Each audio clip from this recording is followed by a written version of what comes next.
Welcome, food enthusiasts, to this episode of the Future Foodcast. I'm Pam Linemiller, your host, and as usual, we are talking with thought leaders all in the food space. Today, we have with us Al Liu. He is the Vice President of Coffee with Colectivo Coffee Roasters. Welcome to the podcast, Al. Thank you very much, Pam. It's a pleasure to be here. Yes. And in the fall of the year, who doesn't love coffee? I know the temperatures, they vary from mild to pretty cold, but as this podcast is being released, I think we're going to be solidly into some good cold weather, and especially in the middle of the country where you are with Colectivo. And I know that's a great time to have some good coffee. Well, good coffee can be had and should be enjoyed year-round, especially in the advent of cold brew. Which definitely has popped up over the past 4 or 5 years, is very popular, especially among young coffee consumers. But I drink hot coffee year round, and it definitely is nice to come in from the cold and have a nice cup. Yeah, I forgot about cold brew. That is a great summertime drink as well, because it's refreshing. And for those of us who love coffee, like I do, and you do as well, obviously it's your profession and your vocation, but they can get it all year round. So you're right. Well, tell us a little bit about Colectivo Coffee Roasters, because you kind of have a special place in the market. Tell us a little bit about where that is. Sure. Yes. So we are a specialty coffee roaster retailer. So we have been roasting coffee for just about 30 years. Next year, we're celebrating our 30th anniversary. And we currently operate 20 retail locations. 12 of them are in Metro Milwaukee, 3 in Madison, 4 in the city of Chicago, and 1 in Evanston, just north of Chicago. So we also have a number of wholesale accounts, ranging from independent cafés that don't roast their own coffee to large grocery store chains, restaurants, offices that provide coffee for their employees. So we are in what I would call the medium-sized category for roaster retailers in the specialty coffee industry. Yeah.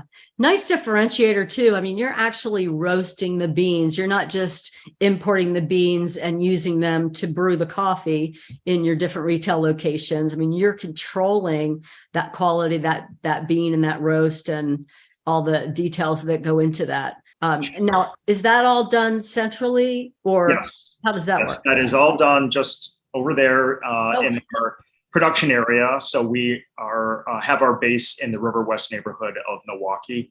Okay. And we roast here 5 days a week, Monday through Friday.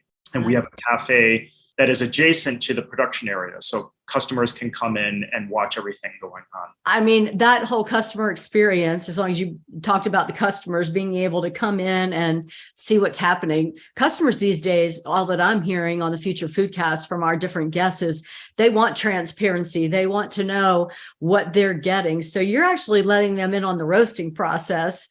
Sure. That's very cool. Yeah, so that's not something that you see much of in our industry, but there are roasters, particularly smaller ones, that will do it in front of their customers. It's always been something that we've done for many years. Even when we were much smaller, we were in a different location.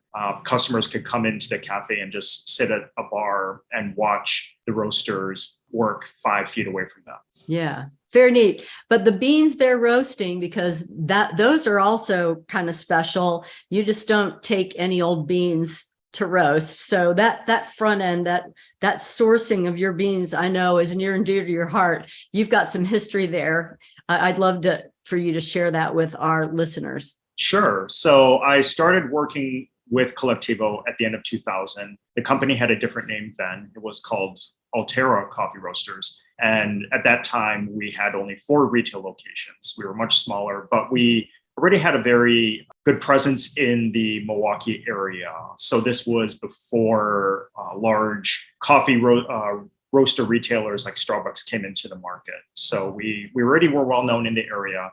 And I started working in the flagship cafe during the holiday season of 2000. And it was only supposed to be a couple of months. And then I was going to move back to Washington, D.C., where I'd gone to college and figured I would start my career. And So to make a long story short, I ended up talking my way into a job with the Altera owners. And one of the things that I did was manage communication with producers in several Latin American countries whose coffees we were purchasing through importers. So I was with Altera for 7 years. And then at the beginning of 2008, I moved to Seattle to work for a specialty green coffee importer. So green coffee is what we call unroasted coffee. Okay. And importers are what I like to call the wizards behind the curtain. So they often are the ones building the relationships in the different producing countries, setting up the supply chains. And then once those are in place, they introduce roasters to those supply chains. So then the roasters buy the coffee and then sell it and talk about, we met this producer or we discovered this coffee, and it's really the importers. It's really the importer. Yes. So during my time at that company called Atlas Coffee Importers, I started traveling quite a bit to what we call origin, which is the coffee producing world, primarily in Latin America, from Mexico all the way down to Peru, Bolivia, Brazil, and also Indonesia, and then later India. So I was sourcing green coffee, working with cooperatives, exporters, different types of producers, and getting to know those coffees, getting to know those people, because our industry is very relationship based. And so after those supply chains were established, I started introducing roaster clients to some of them. And so I was leading a trip in Sumatra in Indonesia in November of 2015. And the three Altera founders, the company had become Colectivo by that point, were on the trip. And at the end of that trip, they asked me to come back. So I have been back with the company and in Milwaukee since the spring of 2016. Well, I love those stories where it's like, I was just going to take this temporary job to bridge me from here to there. And it's kind of like, ultimately, you never left. I mean, you did, but you stayed in the industry and used your gifts and your connections with some of the foreign countries to, build that importer. And then you end up coming back. I just love those kind of stories. And it's not uncommon, really, where people say, well, I was just going to do this for a little while, but then my plan to go back to DC and all the things to start my career, that never really happened. Well, I know Colectivo is really happy that never happened, because they've got some great sourcing for their coffee.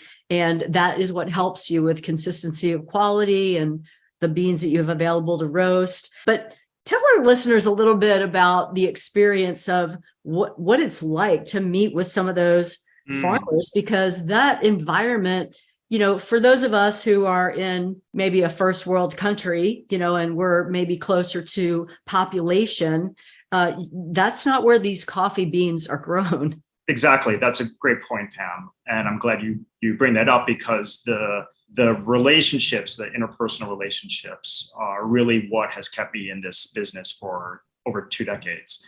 And coffee is grown in a belt around the world. So it's between the tropics of Cancer and Capricorn.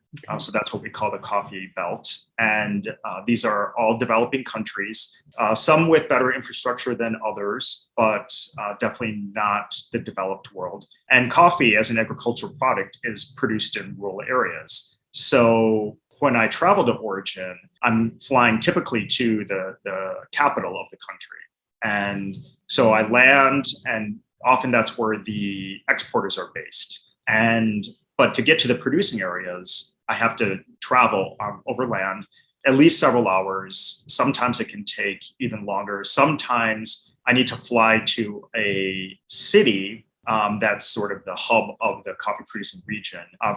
In bigger countries like Colombia, Brazil, Peru, that's definitely the case. And even once I get there, it still might take several hours to get to the actual producer or producers. Yeah. So it can be quite a journey. And I'll admit, it's definitely not spring break. It's not going to Club Med. I've had some interesting travel experiences, eaten some very interesting things.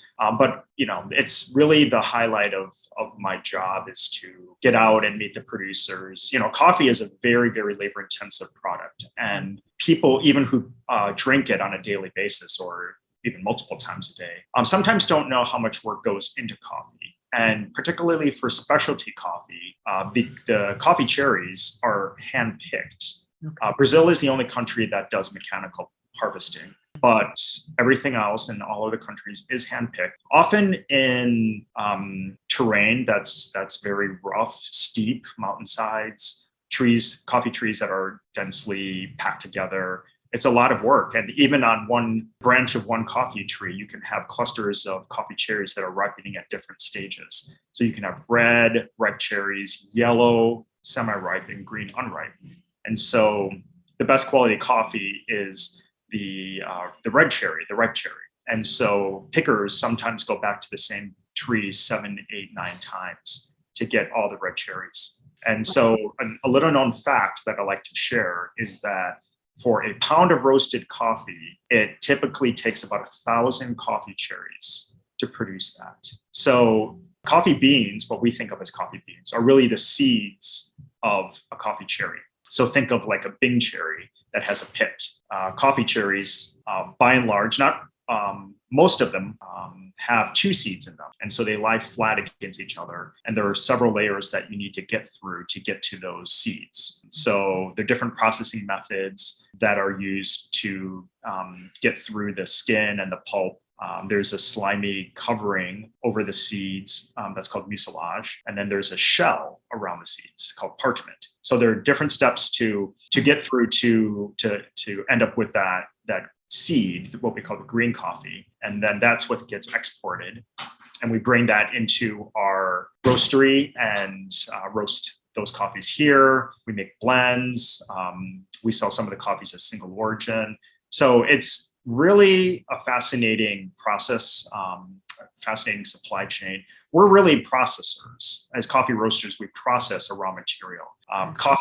Green coffee is very much like popcorn. So if you think about popcorn starting as a kernel that is inedible and having heat applied to make it pop into something that is edible, green coffee is very similar. So it, as heat is applied, the seed expands, it turns brown, and the first pop is what we call first crack. And if coffee is being dark roasted, it will pop again. So that'll be a second crack. But most coffees are just go through the first crack. Yeah, I didn't know that the beans were so well protected. You think they're just kind of like seeds that are falling off the tree, but that really is so labor intensive. I am one of those people that I love coffee, but I didn't realize all that went into that coffee. And I really appreciate you telling us that. But the other piece of that is that, the agreements and the fact that you're importing some of these farmers' coffee beans and helping them in that way and having those agreements, it's consistent income for them and an ability for them to, sustain their families and their land and support, the future generations that are going to be taking over this operation. And I just love that whole story. I think it's great. And I think it's neat that Colectivo, wanted you to maintain some of those relationships and continue to do that, because you've got some pretty long-term producers, I should say, that you've been working with for a long time. So there's a lot of longevity there. Yeah. So our oldest relationship at origin is with a fair trade cooperative in the southern Mexican state of Chiapas, which is right on the Guatemalan border. Okay. And the cooperative is made up of indigenous Mayan producers who speak Mayan language called Taltal. And we were first introduced to them in 1998 and started purchasing from them in 99. Wow. So in January, the CEO of Colectivo, Dan Hurdle, and I, and likely a couple of other representatives from the company will be traveling there to mark the 25th anniversary of that relationship. We are still their only customer in North America. And some of what we buy from them is decaffeinated using a water process decaffeination method that preserves the organic integrity of the coffee, so that once we get the decaffeinated green, we are still able to sell it as certified organic. Okay. That's our oldest relationship. We also have relationships that we've developed over the years in Guatemala, Honduras, Colombia, Peru, Rwanda, Indonesia, a couple of other places, Ethiopia, the birthplace of coffee. Yeah. And we're still developing new relationships. And that's the fun thing about coffee, is that there's Still so much out there to discover and new people to meet, and a lot of innovation that's going on these days in terms of different processing methods. Yeah. And it's an exciting time. The specialty coffee market in the US has a couple decades now of being very mainstream. And so I would definitely say that the market is a lot more mature now than it was when I first started in late 2000. But what's really been interesting is how this industry is still very much relationship based, and a lot of interpersonal interactions, I think, are sort of really the core of what we do. And during the pandemic, when no one was traveling, we were still able to do everything through email and Zoom. Right. But coffee still flowed, and just this year I started traveling. Yeah. So it's nice to get back on the road and to see our friends, because really that's what a lot of them have become. They're not faceless, nameless coffee producers. They're people we've met, we've gone back to visit, we've gotten to know, and we see them as partners, because really our whole business, our model, our whole company is based on a product that we don't create ourselves. So like I said, we're a processor in that we roast the raw material, but we need that raw material from someone else. And without it, and without the quality that we get consistently from these producers, we don't have a solid business. And that really has been the root of everything we do for almost 30 years. So, I think that's another interesting thing for coffee consumers to know, is that even though coffee is considered a commodity, specialty coffee by nature is something better in terms of quality. It comes with a price premium, but traceability is a big sort of pillar of our industry, and really knowing who the producers are, even if they're small scale farmers in rural parts of the coffee producing world, distant parts, remote, we still rely on them. And so, I sometimes think of this field, this industry that I've been fortunate enough to be in for all these years. It's really like it's making connections, and it's showing the human face behind a cup of coffee. And that's something that I really have always kept in mind and tried to pass along, is, it's not just something you're drinking. It's not made in a factory out of chemicals or something. These are people's lives, and we're talking about millions and millions of people. Yeah, I know that. And that part of it, I know that you're very passionate about that part of the relationship. But I also think about, you spoke before about your customers, and, that's the other piece of the extension of the relationship, because you kind of have like a family. People that are loyal customers of Colectivo Coffee, they have certain expectations for how they're going to experience their coffee, and what they're going to find when they get to one of your stores, and all of that. So that's another piece of, you even have somebody in charge of ambiance, or I'm not sure what the title is, but tell us a little bit about your customer experience goals for your customers. Sure. So one of the things that we've always done is to create a unique, sort of multi-layered, multifaceted experience for anyone who walks into one of our retail locations. And we've always made it our mission to make our products, and particularly specialty coffee, accessible to anyone and everyone, regardless of their prior experience with coffee, their knowledge, their taste preferences. We have never put coffee up on a pedestal and venerated it as like a sacred object. Obviously, it's critical to us. It's the base of our entire company. But to make that coffee approachable, to do it in a way that is not intimidating, is not elitist, that's something that we've always attempted to do. And the physical environment of our cafes is one of the things that we focus on and have focused on to do that. And so they are not sterile environments. They're not sort of museum-like. We use a lot of reclaimed materials such as wood and metal in building out our retail spaces. And so there's a lot of texture. So, you, instead of like a shiny, perfect wooden table, you might, find something that's got a lot of kind of nicks and grooves, and you can tell that it's not new. And Well, we call that well loved, I think. yeah, so we put a lot of work into that, and definitely, we're known for having a certain look and feel in our retail spaces. Yeah. And also something else that we've put a lot of work into, and still are, is the customer service experience. And so treating each customer as a guest and really trying to deliver a great experience. And sometimes customers come in and don't even order coffee. We have a large food program. We do everything in-house. We have a full service commissary / bakery called Tridor Baking Company. And so they make all of the sweet and savory products that we sell in our cafes, but they also do wholesale too. So they sell to other businesses, some of which don't buy coffee from us. They just buy the baked goods. Yeah. So we've developed that over the past 20 years, and food is now a huge part of what we do. But it definitely complements the coffee. And so people who come in and order a cup of coffee and a muffin or a burrito and an iced tea or whatever, and there lots of different combinations, of course, but it's really about delivering an experience and making people feel comfortable, even if they're in the store only for a couple of minutes and they take their order and go.